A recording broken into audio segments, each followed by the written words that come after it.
Hello, fellows and ladies. I was at the Toronto International Film Festival, or called TIFF to you lesser people, and I saw a lot of movies, a whole lot of films. So I'm gonna just keep reviewing. I got a lot of reviews coming in the coming, honestly, weeks, maybe, because I hope if I do this correctly, it'll take at least 20 days to get everything out. And it won't go perfectly. Somebody's gonna fuck up. But yeah, you're gonna get a lot of reviews from me from all the stuff I saw at TIFF, plus, intermixing, because like Megalopolis and The Apprentice and Joker is probably gonna come out while I'm doing this stuff. So keep that in mind. If not everything is like that detailed, not all the reviews are like pitch perfect, or some of the editing isn't like totally seamless. So I'm going to start off the TIFF reviews with The Substance, which won the Screenplay Award at Cannes and won the Midnight Madness People's Choice Award at TIFF. This is the latest from Coralie Fargeat, who directed Revenge, which if you haven't seen that, you should also see that. And this one follows Demi Moore, who plays an actress who's like in her 50s or something, and Hollywood's like, no, you're not pretty enough anymore. And so she takes this, procedure to unlock a quote-unquote perfect version of herself. And that's all I'm going to say about this, because this movie is best going in blind. What makes this movie work is how well it just unfolds on itself as the movie gets progressively crazier. Once this movie gets going, it does not stop. As someone who doesn't totally, I can't always do body horror, I get a little squeamish, this movie had me too locked in to feel that scream.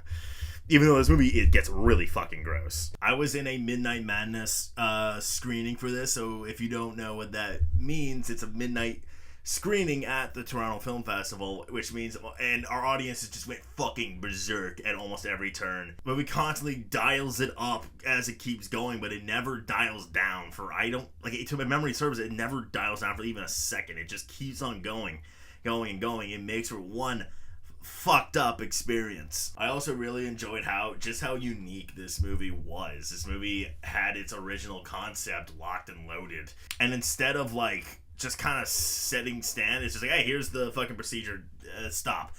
It just kind of kept evolving. It kept building on top of that. The movie introduces so many rules. It's very easy to take in what the rules of this this quote-unquote substance is. It spells it out for you, yes, but not in a way that it feels like you're getting ham-fisted down your throat. Now, as you can probably maybe have pieced together, this movie is very much about the bizarre beauty standards in Hollywood. I do think this movie just had not an ounce of subtlety to it. This movie is very in your face, which on one hand that actually contributed very well to how insane it is. Almost every man in this movie is just a fucking psychopath, an actual sleazy, gross little manipulative little shitbag.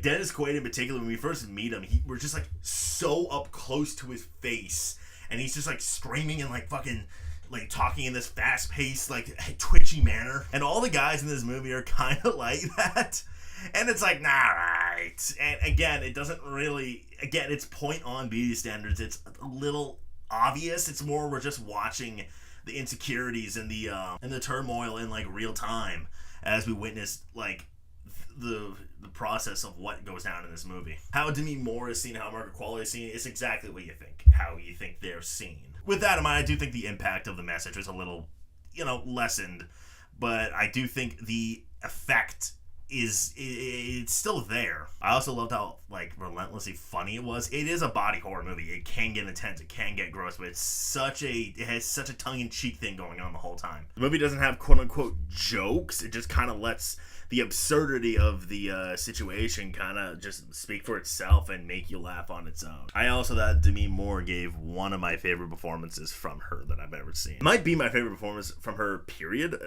Maybe I'm just blanking on something, but I can't remember being this impressed by Demi Moore. She's not there are large segments where it's mostly just on Margaret Qualley's version of the character, but whenever we get to Demi Moore, it's such a clear pain going on in there, just such clear insecurities, just by her eye, what we see in her eyes alone. But when the movie does go into this insane shit. It's mostly on her back, and she does a lot of she does some shit with her body in this movie, and her commitment is 100% like the whole way through. I also really into Margaret Qualley, but she also thought she was exceptional. She was very charming all the way through. I also loved when the shit kind of started going down on her end.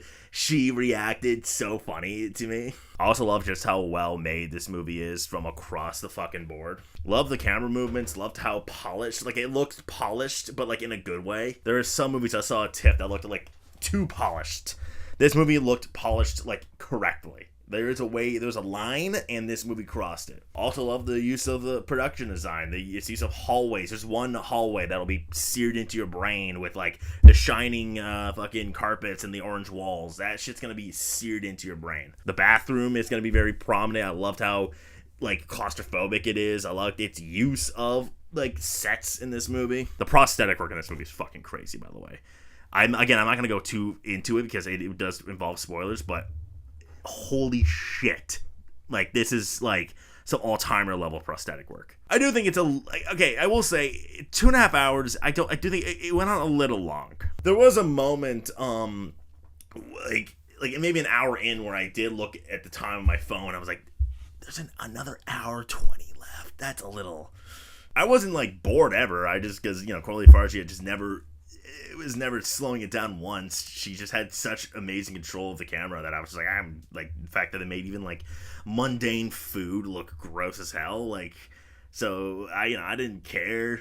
I didn't care that it was long. Third act just snaps into a whole new gear. I'm not gonna go any further just because it's gonna get into spoiler territory. But like, holy fuck. It's whatever you think it is. It's the opposite. Like, you could watch a trailer and it doesn't scratch the surface how crazy it is. There was one little issue I have with the third act, which is like it got to a place towards that where I thought, oh, this is where it's ending. I kind of enjoy that, and then it just wasn't how it ended. And what it did after was like a little like I feel like you're just kind of doing shock for shock value now. But I actually did really like the final shot. So, if that's what it took to get there, then I guess I'll take it. But in the end, I absolutely loved The Substance for Coralie Fargi's balls to the wall insanity, unflinching originality. While the in-your-face approach does lessen the impact of its beauty standards, like, message, it helped contribute to a wild time full of, like, blood, hilarity, and that just feels like a one-of-a-kind experience. And I'm going to go ahead and give it 9 Demis out of 10. Alright, that is it. That's the review for The Substance. Go watch it. It's coming out this weekend. Go watch it and have a ball. I'm going to trick my parents into seeing it because I'm a bad son.